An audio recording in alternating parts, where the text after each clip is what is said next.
The only way you're ever going to get to the other side of this journey is you have got to suffer to grow. To grow, you must suffer. And some people will get it and some people won't. But they have to see what their journey is to start their journey. Several people live to be 100 years old and they have great lives and they have great kids. Their kids go to college and all sorts of stuff. But somewhere in their life, there was a point where they had a decision to make. They can go left or right on this path. Left was the easy route. Right was the hard route. A lot of people take the easy route. And they had a good life that way, but the better life was going to the right side. And you may have 20 years of pain and suffering to get past it, but a lot of us die never truly starting our journey. And I would tell this young person, you gotta start your journey. It may suck, but it will come out the other side where you're coasting. Every day, we're seeing who we are as people. When I was growing up, I lied for people to accept me because I didn't accept myself. So I would make up stories so then you would accept me into your world. I would, everything I did was for someone else to like me. It wasn't until I started reading my own book about how pathetic I was as a human being. I could blame my dad, I can blame kids at school, I could blame having health issues, ADD, my mom not being around. Great mom, but she was doing her thing. I could blame a lot of people. And that's the book I was reading. And I put it off on everybody else. It wasn't until I said, you know what, for me to fix this, I gotta read what the wrong with David Goggins. Not blame anybody. Read my book and say, okay, I'm afraid of my shadow. How can I overcome that? Go in the military, get your ass kicked, do things you hate to do.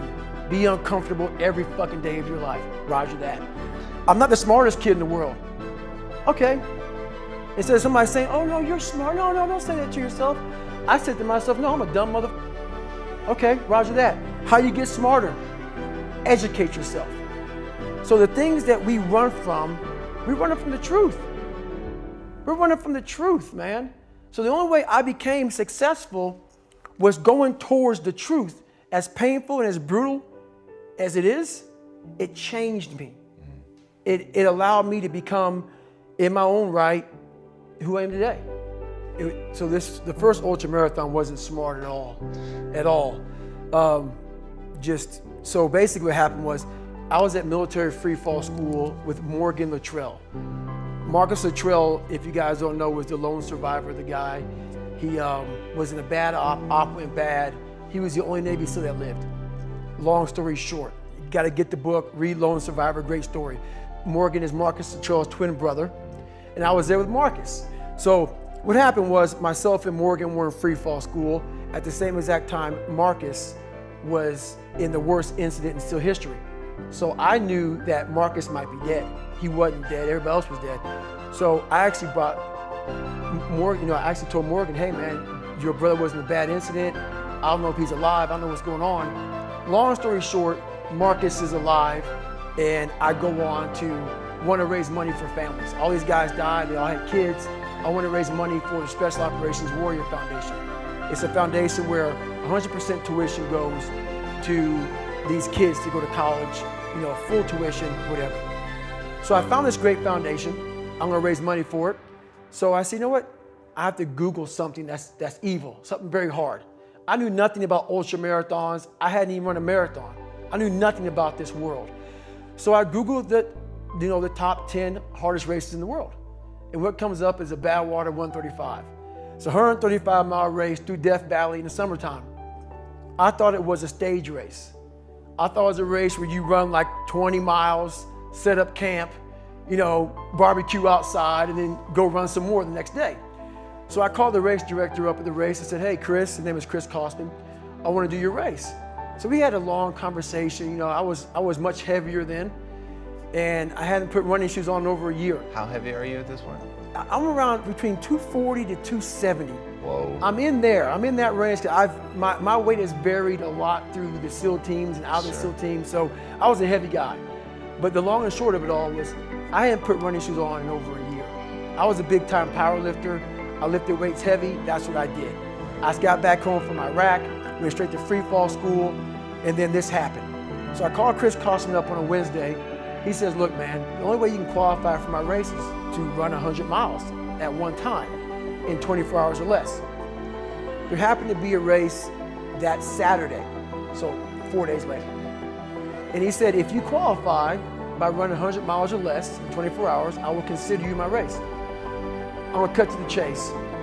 I signed up for this race. It's called the San Diego One Day, where you run around a 1 mile track for 24 hours to see how many miles you can get.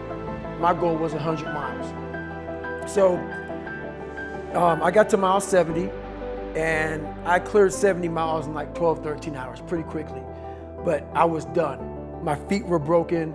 I was stress fractures, shin splints, muscles were tearing. I was in bad shape.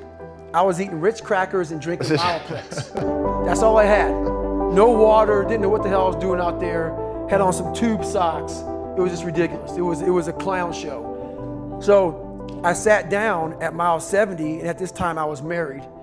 And I look at my wife and I was like, I'm messed up bad. So I literally start to turn white. And when a black guy turns white, you're pretty So here I am, I'm all in this chair. I'm at mile 70, I think I got 30 miles to go. I'm jacked up. I gotta go to the bathroom, and the bathroom's like 20 feet from me. It's a porta potty. I can't get out of the chair. So I'm peeing blood down my leg. Whoa. Pooping up my back, and I got 30 miles to go.